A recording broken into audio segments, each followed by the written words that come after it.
Good evening, this is Dr. Jewa Lea with another installment of Whole Heart Living.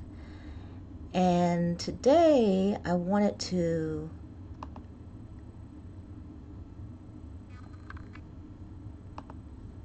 speak on broken heart syndrome.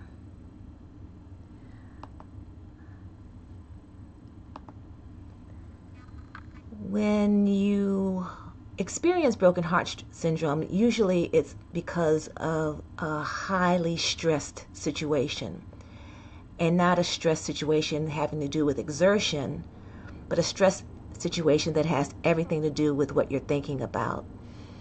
And what happens with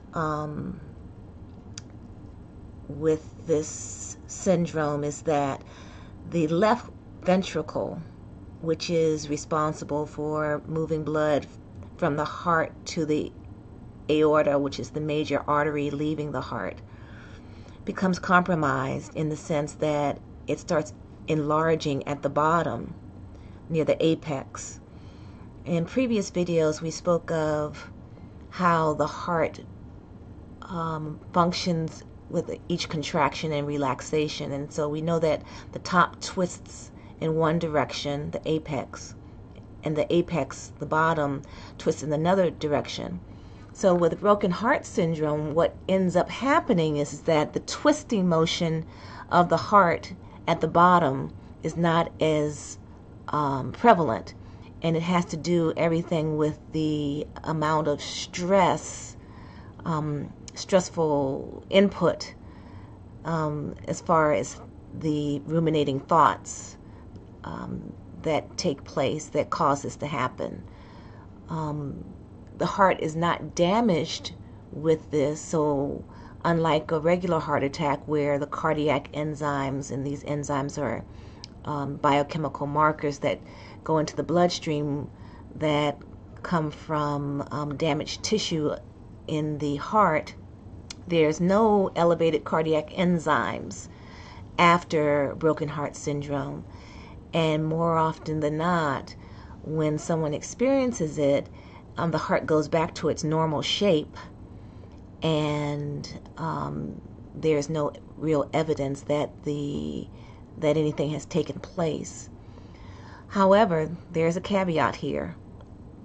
If the person is really in duress, as far as extreme grief or extreme loss, feeling of loss, depression, or if they're in poor physical health, there may be an instance where someone can die from broken heart syndrome.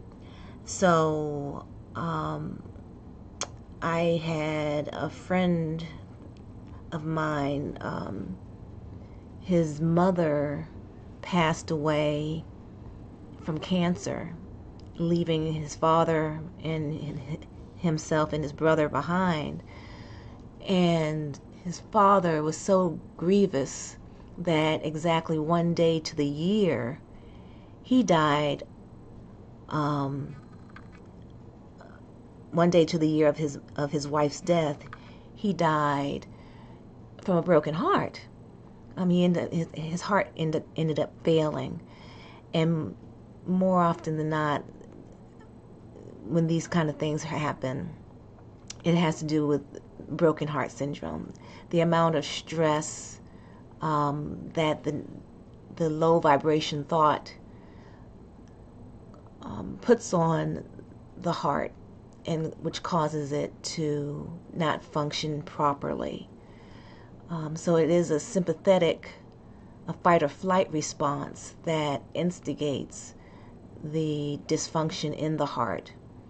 And so when you're thinking about Valentine's Day, which is tomorrow, since this is day 13 of the Whole Heart Living series, I wanted you to be mindful of your thoughts on that day, because it's not unusual for people to have expectations as to what Valentine's Day should bring, or reminiscing about past loves, or feeling lonely on a day that supposedly represents love and being with the persons that you love, or the person that you love.